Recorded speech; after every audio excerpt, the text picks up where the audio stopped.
Queridos amigos, Rodrigo Constantino coloca o dedo na ferida e critica a Folha de São Paulo, que faz postagens zombando da vida do presidente Bolsonaro, que se encontra em um hospital se recuperando de uma cirurgia complicada.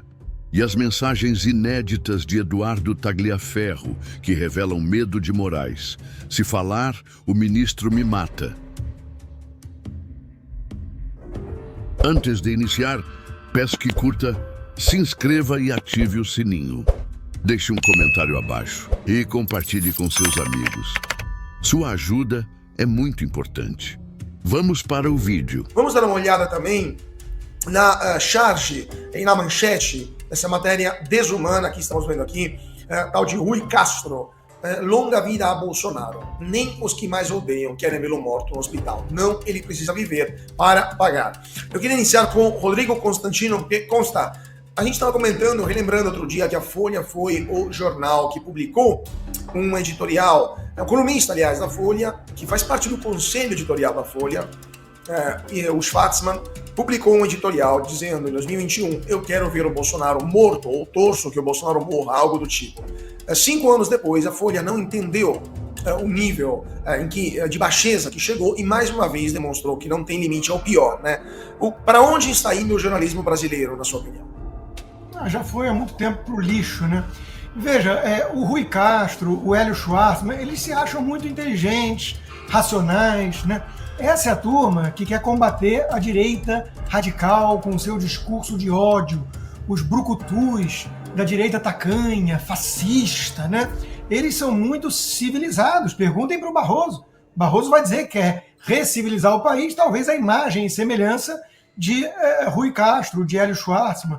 Então, isso mostra como essa pseudo-elite intelectual de esquerda perdeu o contato com o bom senso, com a empatia, com o próximo, com o povo, né? Eles sofrem de Bolsonaro Derangement Syndrome, né? Só em ouvir falar de Jair Bolsonaro ativa neles, triga, serve como um catalisador a palavra para mexer com fortes paixões, né? Fortes emoções, e turvam totalmente a razão, a capacidade de raciocínio deles que se acham muito civilizados e racionais.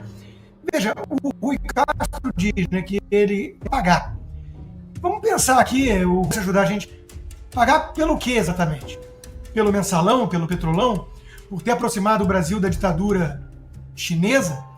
Por estar destruindo uma vez mais as estatais do Brasil e a economia do Brasil? Por ter prometido, quem sabe, picanha e está dizendo agora que a Bolsa Família tem que diminuir, porque não dá para o Brasil ficar vivendo disso? Será que o Bolsonaro vai ter que pagar por ser um demagogo, um populista irresponsável que até entrega casas cenográficas no Projaquistão? Então, vai pagar pelo quê? Claro, alguns deles, como o Hélio Schwartzman, que desejou a morte do Bolsonaro com muita razão e ciência durante a pandemia, vão dizer, pelos mais de 700 mil mortes da pandemia. Mas isso aí é uma narrativa ridícula que não se sustenta por 2 segundos de reflexão.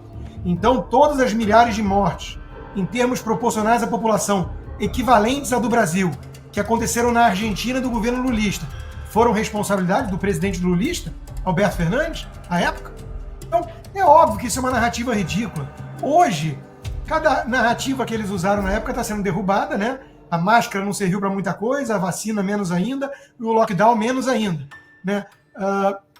O Bolsonaro pedia bom senso ali, vamos olhar para a economia num país em que tem milhões de pessoas que precisam sair para trabalhar para ter o que comer à noite. A economia a gente vê depois, era o que eles diziam. Cada vez mais o tempo mostrou que o Bolsonaro estava certo em tudo isso, inclusive na origem suspeita do laboratório. Ou seja, o vírus tem uma pinta ali de arma biológica e tudo, mas, enfim, hoje já é tratado com naturalidade, até nos jornais britânicos falar isso. Só que na época o Bolsonaro era chamado de louco por insinuar essa possibilidade. Então, de novo, Cauti, nós estamos lidando aqui com gente que acusa os outros diante de um espelho. São esses que querem recivilizar o Brasil, são esses que querem combater o discurso de ódio e a intolerância, desejando a morte ou que a gente pague pelos crimes que a gente não cometeu. Agora vamos falar sempre de Alexandre de Moraes, mas dessa vez de mensagens inéditas de um ex-assessor do ministro que revela um clima de medo e intimidação no gabinete do STF. Em troca de mensagens, o Talhaferro, ex-juiz auxiliar de Alexandre de Moraes, afirma que, abre aspas, se falar algo, o ministro me mata, fecha aspas, demonstrando um temor de retaliações. As revelações surgem em meio a investigações sobre supostas irregularidades na condução de inquéritos sobre a relatoria de Moraes. As mensagens também indicariam pressões sobre funcionários e ambiente de trabalho tenso no gabinete do ministro, matéria publicada com exclusividade nesta quarta-feira, pela Gazeta do Povo. Rodrigo Constantino, sua opinião sobre esta troca de mensagens que, eu queria lembrar, foram anexas ao processo e logo depois a PF retirou esses documentos do processo, ou seja, não são mais acessíveis agora para quem não acessou antes. Ou seja, mais uma vez a PF se manchando de crimes e de irregularidades a mando de alguém do STF? Sem dúvida, né? A PF não esperava que alguém ainda fizesse jornalismo sério nesse país, né? Não queria que ninguém tivesse acesso a essas trocas que são assustadoras, né? O Talhaferro era o perito ali, auxiliar, né, da equipe ali que o Alexandre de Moraes usava, e que naquelas trocas dos 6 gigabytes que a Folha de São Paulo fez aquela reportagem, depois parou, né? Deve ter muitos gigabytes ainda para mostrar, mas por algum motivo, que talvez tenha a ver com essa troca de mensagens, né? Decidiu parar. Ali o Talhaferro fazia um trabalho sujo que o Alexandre de Moraes mandava, né? Dizia que quando o chefe está cismado, já viu, vai atrás da Revista Oeste, mas não tem nada, usa a criatividade. No meu caso, né, falou, faz com capricho, prepara o material com capricho para dar a entender que o sujeito, sei lá, defende 10 golpistas. Eu não sei direito do que eu sou acusado até hoje. É uma compilação de tweets, no meu caso, que corre em sigilo. E ele vai lá com a mulher e diz, né, olha, minha vontade é chutar o pau da barraca, revelar tudo que eu sei de Brasília, mas eu tenho as meninas, né? E eu posso acabar preso ou morto. Quando você lê essas coisas, você pensa em Poderoso Chefão, Mário Puzo. Aliás, por uma incrível coincidência, óbvio que eu não ia falar isso do Alexandre de Moraes, mas a minha coluna na Gazeta do Povo hoje foi o Poderoso Chefão.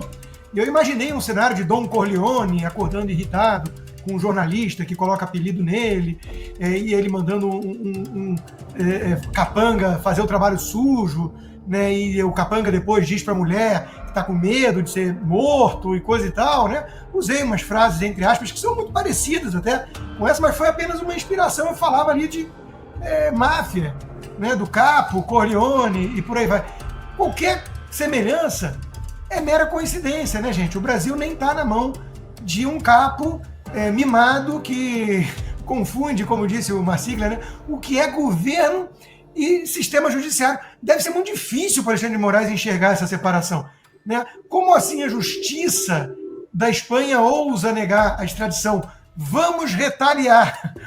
Chama o diplomata, chama a embaixada, mas a embaixada vai dizer não tem nada a ver uma coisa com a outra, é o sistema de justiça da Espanha. Então, além, claro, de comparar traficante com jornalista que emite opiniões incômodas, né? Então, de novo, o Brasil está no ralo, o Brasil está no limbo, né? Nunca esteve nessa situação.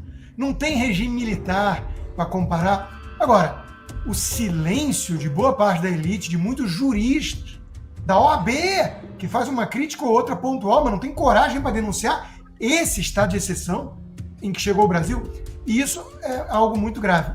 Para não falar da imprensa. A imprensa está num eterno sono, hibernando junto com os ursos polares, não quer saber de nada disso, não viu nada disso, e se o Brasil realmente virar Venezuela, ou Cuba, ou Nicarágua de vez, podem saber que a Globo tem boa parcela de culpa. A sorte desse pessoal todo é que o Brasil é muito pacato.